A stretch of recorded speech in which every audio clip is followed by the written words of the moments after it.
He pushed open the doors to the inn where he had stayed earlier. The inn went silent, and countless eyes focused themselves on Ains. This time, nobody obstructed him, and he came before the innkeeper.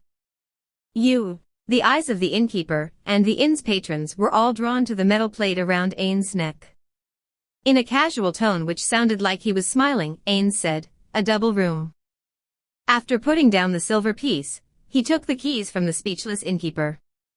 And so, Ains entered his room, where he dispelled his magic and resumed his true face.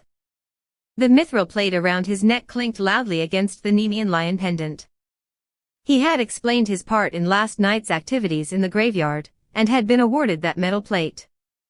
The reason why the inn had gone silent was because of that plate. A man who had been a copper-plate adventurer several days ago had now risen quickly through the ranks when they saw him again. This was beyond their ability to comprehend. Their honest reaction filled Ains with a sense of superiority, as well as dissatisfaction. In his heart, he had been hoping to be promoted all the way to orichalcum rank, but he had only managed the rank before that. What would they have done if he had really obtained an orichalcum plate? Still, this was not an entirely impossible feat. Only a small amount of people knew about this matter. However, when he narrated the events at the guild, Ains' accomplishments were truly unbelievable. Though he could have been elevated to adamantite rank right away, that had not happened, because Ains had no prior accomplishments, and the investigations into the matter were not complete. Therefore, the guild had decided to be prudent about this. In other words, the guild already thought of Ains as an equal to the two adamantite-ranked adventurer parties in the kingdom.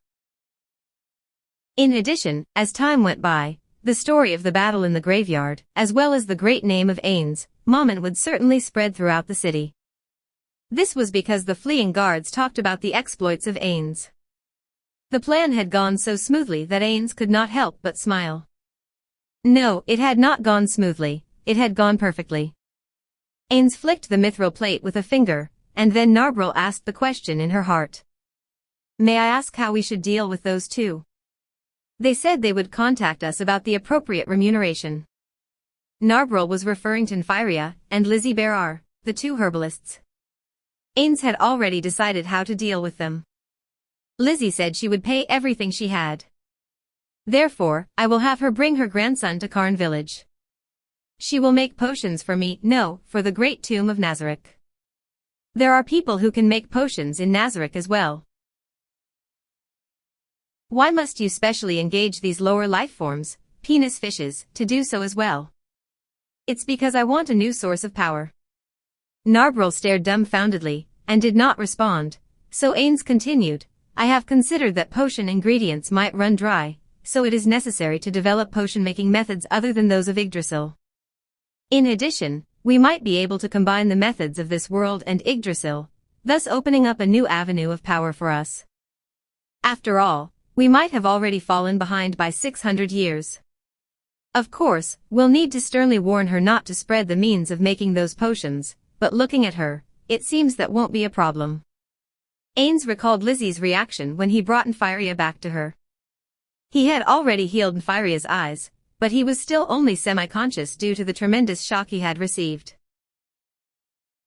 Even so, when Lizzie learned that her grandson's life was no longer in danger, she wept copiously, and swore that she would pay Ains what she had promised. Let's leave Lizzie aside for now. There's something more important to take care of. Ains cast the message spell and contacted Albedo. He had received Antoma's message earlier, but since he was not free to talk earlier, Ains could only tell her not to worry too much about things. After that, he had been far too busy to talk. After the message connected to Albedo, the first thing she said far exceeded his imagination. "Ains Sama. Shaltir Bloodfallen has rebelled against us. For a moment, he had no idea what those words meant. After they slowly filtered into his mind, Ains' reaction was like that of a moron. Huh? Clone. New paste. Few persons can be made to believe that it is not quite an easy thing to invent a method of secret writing which shall baffle investigation. Yet it may be roundly asserted that human ingenuity cannot concoct a cipher which human ingenuity cannot resolve. Edgar Allan Poe. O. 183,509 pastes opened. Based on an original idea from sebsavage.net. Sam and Max.